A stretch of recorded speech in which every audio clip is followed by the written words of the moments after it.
नमस्कार। आकाशवाणी श्री विजयपुरम से प्रस्तुत है प्रादेशिक समाचार।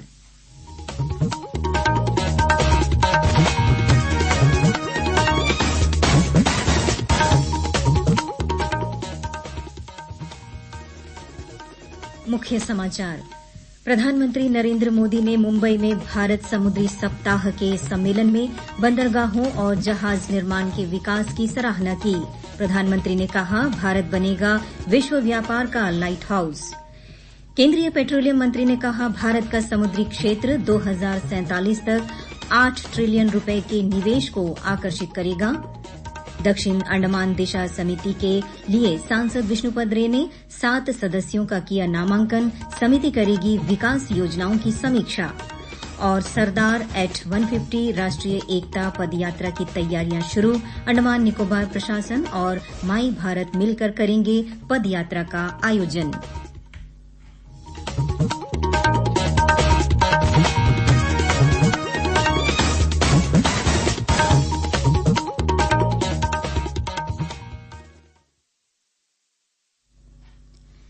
सांध्य समाचारों के साथ मैं के जगदीश्वरी। प्रधानमंत्री नरेंद्र मोदी ने कहा है कि समुद्री क्षेत्र भारत के आर्थिक विकास को नई गति प्रदान कर रहा है। मुंबई में भारत समुद्री सप्ताह 2025 के अंतर्गत आयोजित सम्मेलन को संबोधित करते हुए उन्होंने कहा कि पिछले 1 दशक में इस क्षेत्र में उल्लेखनीय परिवर्तन हुए हैं। भारत के बंदरगाह आज विकासशील देशों में सबसे कुशल माने जाते हैं और कई मामलों में विकसित देशों से भी बेहतर प्रदर्शन कर रहे हैं। प्रधानमंत्री ने कहा कि वैश्विक चुनौतियों और आपूर्ति श्रृंखला में बदलाव के बीच भारत रणनीतिक स्वायत्तता और स्थिरता का प्रतीक बनकर उभर रहा है।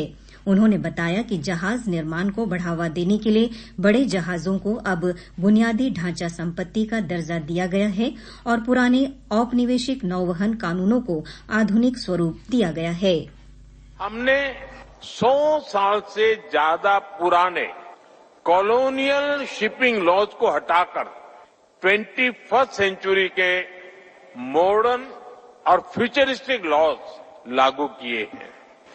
ये नए कानून स्टेट मैरीटाइम बोर्ड्स को एम्पावर करते हैं, सेफ्टी और सस्टेनेबिलिटी को बल देते हैं और साथ ही पोर्ट मैनेजमेंट में डिजिटलाइजेशन का भी विस्तार करते हैं। द मर्चेंट शिपिंग एक्ट में हमने भारतीय कानून को इंटरनेशनल कन्वेंशन के साथ ग्लोबली अलाइन किया है। मुंबई में आयोजित रीवाइटलाइजिंग इंडियाज मैरीटाइम मैन्युफैक्चरिंग कॉन्फ्रेंस में पेट्रोलियम और प्राकृतिक गैस मंत्री हरदीप सिंह पुरी ने भारत के समुद्री और ऊर्जा क्षेत्रों के महत्व पर जोर दिया। उन्होंने कहा कि भारत की बढ़ती आर्थिक वृद्धि और ऊर्जा आवश्यकताएं शिपिंग उद्योग पर निर्भर है। भारत 88% कच्चा तेल आयात करता है और शिपिंग उद्योग का योगदान महत्वपूर्ण है। भारतीय जहाजों से केवल 20% व्यापारिक माल ही परिवहन होता है, जिसे बढ़ाने के लिए सरकार ने कई योजनाएं बनाई है। उन्होंने प्रधानमंत्री मोदी के नेतृत्व में समुद्री क्षेत्र के विकास के लिए किए जा रहे प्रयासों की सराहना की। राष्ट्रपति द्रौपदी मुर्मू ने आज हरियाणा के अंबाला वायुसेना स्टेशन से राफेल विमान में उड़ान भरी और इस प्रकार वह भारतीय वायुसेना के 2 लड़ाकू विमानों में उड़ान भरने वाली पहली राष्ट्रपति बन गईं। श्रीमती मुर्मू ने 30 मिनट तक उड़ान भरते हुए लगभग 200 किलोमीटर की दूरी तय की और समुद्र तल से 15,000 फीट की ऊंचाई पर 700 किलोमीटर प्रति घंटे की गति से उड़ान भरी। राफेल विमान को 17 स्क्वाड्रन के commanding officer group captain Amit Gehani ने उड़ाया। राष्ट्रपति ने अपनी उड़ान के बाद आगंतुक पुस्तिका में लिखा, यह उड़ान मेरे लिए एक अविस्मरणीय अनुभव है और इसने राष्ट्र की रक्षा क्षमताओं के प्रति गर्व की एक नई भावना उत्पन्न की है। अंबाला वायुसेना स्टेशन वही स्थल है जहां भारतीय वायुसेना ने फ्रांस से राफेल विमान प्राप्त किए थे।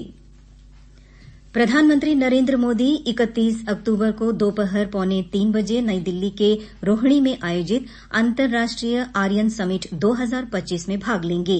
यह आयोजन महर्षि दयानंद सरस्वती की 200वीं जयंती और आर्य समाज की 150वीं वर्षगांठ के उपलक्ष्य में हो रहा है, जिसमें प्रधानमंत्री सभा को संबोधित भी करेंगे।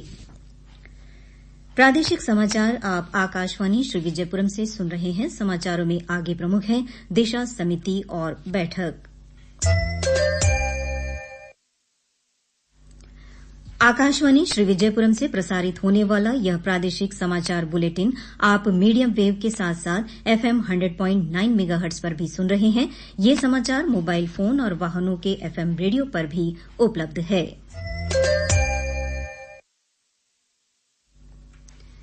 प्रादेशिक समाचार में आपका फिर स्वागत है।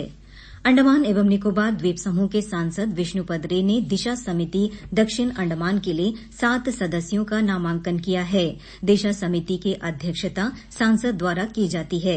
यह समिति विभिन्न केंद्रीय प्रायोजित योजनाओं के क्रियान्वयन की निगरानी के लिए गठित की गई है। समिति की बैठक 31 अक्टूबर को सुबह 10 बजे जिला परिषद भवन दक्षिण अंडमान में आयोजित की जाएगी। यह समिति प्रत्येक तिमाही में बैठक कर विभिन्न विकास योजनाओं की प्रगति की समीक्षा करेगी, ताकि केंद्र सरकार की योजनाओं का लाभ जन सामान्य तक प्रभावी रूप से पहुंच सके। दक्षिण अंडमान के उपायुक्त कार्यालय के सम्मेलन कक्ष में आज सरदार एट 150 राष्ट्रीय एकता पदयात्रा की योजना पर बैठक का आयोजन किया गया। दक्षिण अंडमान उपायुक्त अर्जुन शर्मा ने बैठक की अध्यक्षता की। इस बैठक में 150वीं जयंती के उपलक्ष्य में सरदार वल्लभ भाई पटेल के योगदान को सम्मानित करने के लिए सरदार एट 150 राष्ट्रीय एकता पदयात्रा के आयोजन की विस्तृत योजना पर चर्चा की गई। यह पदयात्रा अंडमान और निकोबार प्रशासन और माई भारत श्री विजयपुरम द्वारा संयुक्त रूप से आयोजित की जाएगी। बैठक में 2 प्रमुख पद यात्राओं का आयोजन तय किया गया। इन कार्यक्रमों में 1000 से अधिक प्रतिभागी भाग लेंगे। अंडमान और निकोबार प्रशासन 31 अक्टूबर को सरदार वल्लभ भाई पटेल की 150वीं जयंती के उपलक्ष्य में राष्ट्रीय एकता दिवस मना रहा है। इस अवसर पर सुबह 6 बजे नेताजी स्टेडियम श्री विजयपुरम से एक एकता दौड़ आयोजित की जाएगी। लगभग 500 प्रतिभागी इस दौड़ में हिस्सा लेंगे।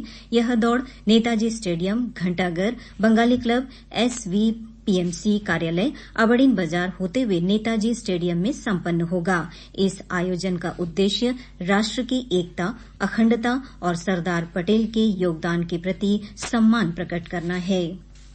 वस्तु और सेवा कर GST बचत उत्सव का लाभ समाज के सभी वर्गों तक पहुंच रहा है। इस सिलसिले में द्वीपों के ऑटोमोबाइल क्षेत्र से जुड़े कर्मचारी ने आकाशवाणी समाचार के साथ बातचीत में GST में हुए सुधार की सराहना की। नमस्कार। हाल ही में मोदी सरकार के द्वारा GST 2.0 लागू कर दी गई है। GST कम होने के बाद 4 पहिया वाहन की कीमतें काफी कम हो गई है। 1200 सीसी तक की इंजन क्षमता और 4 मीटर से छोटी कारों पर GST 28% से घटकर 18% रह गई है।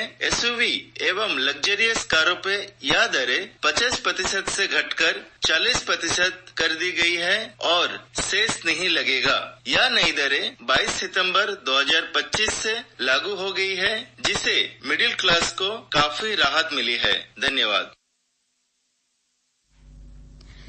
मिशन वात्सल्य योजना के अंतर्गत प्रोग्राम ऑफिसर तथा प्रोग्राम असिस्टेंट पदों के लिए निर्धारित साक्षात्कार प्रशासनिक कारणों से स्थगित कर दिया गया है। मिशन वात्सल्य के नोडल अधिकारी द्वारा यह सूचना जारी की गई है।